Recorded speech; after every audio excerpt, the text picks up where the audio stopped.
I was thinking about the more you study yourself, the more you find out everything was what you would call preordained, like what they say, an adept is born, not made. I said this before, you have etches in your mind of memories and you don't know why they're there. You know what I'm saying? But they always been there to let you know the fruition, to know.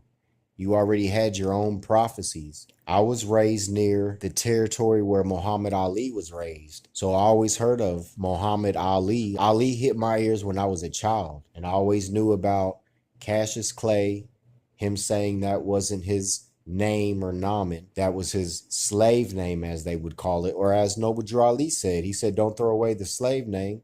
Nonetheless, I always heard of Ali, but it's always been around me. Like a story comes to mind. A few years before I started really studying and what they would call awakening or whatever, I was at work and I hurt my hand at work real bad. And I ended up talking to an attorney or a lawyer, and he said he could get some finance for me. You know, he got OSHA violations on him and all that. So at the end of it, I end up getting like 10,000 notes. And I was young. That's the most finance I ever had at one time. So, you know, I went to the mall. I tried to find the best pendant and chain that looked like it was made the best, you know. I went through all the pendants first, and out of all of them, I end up picking the compass and square. And at that time, though, I had no idea what it was. I was going off a design, and that's the one I picked out of all of them. I thought it looked the best and it looked made the best. Then I picked my chain or whatever, but I picked the compass and square and had no idea what it was at that time. But now that I think back at that, just like with always hearing of Ali, that's my prophecy or fruition that Allah gives me and he gives you with your memories that are etched in your mind, that let you know that you was born for this. You know what I'm saying? It ain't made.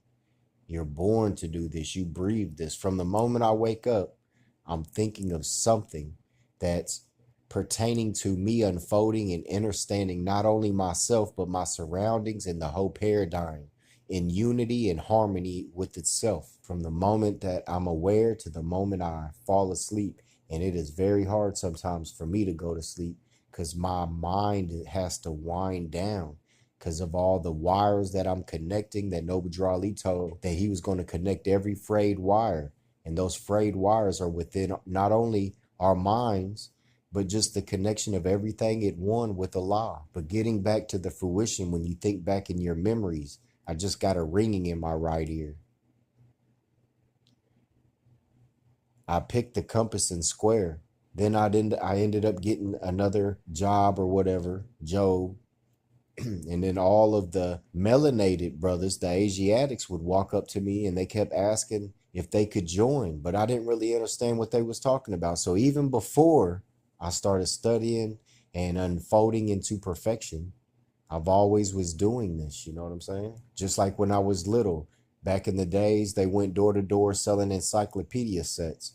You know, one of the homes I went to, the last home where I was adopted, they bought one of those old encyclopedias. When I went there, they was already like 65 years of age. So everything they had was old. So I'd be upstairs all the time looking through all of those encyclopedia books because they had all different, you know, little indexes with drawings and all of that. And I always looked through all of them. And I always loved dictionaries and all that. So always, like I said before, think back of the etched memories in your brain that you don't know, like, why do I remember that so distinctly? And you look within it and there's something in there. You know, I spoke of this on another occasion in regards to seeing a 5-point star on the air condition, etc. But I thought of the compass and square, you know, the tools of the mind. Now I leave you in peace and love. This is the second episode. I can't think of what it is now. I can't look it up. You know, I'm kind of off grid right now. There's no internet where I'm at. And I was supposed to put up the yellow book on Tuesday, which was yesterday, but I didn't get a chance to. But as soon as I get around somewhere where I'm comfortable and I can connect, then I'll put this up, but it'll only be through a link. I can't remember what I put the first one up as, It's like the missing keys or the missing key or something like that. Because only the ones that look through the description and get the links gonna see or hear this. I'll put some image to it when I edit it. Islam, peace and love, divine honors the Prophet Noble Drew Ali and the Moorish divine and national movement of the world. Like I said, I'm off grid, brothers and sisters. We out here. Right now, I found a baby bird out in the yard and I put it in a little box. I gave it a couple worms and squirted some water in his mouth. I don't know how much I'm supposed to feed him, but I'm going to try to keep his life going as long as I can. And if he passes, I'm going to bury him. I think he's moving around now. Ooh, I think I can. Hold up. Let's see. Nope, he ain't moving around yet, man, but I gave him a couple worms. Peace and love, brothers and sisters.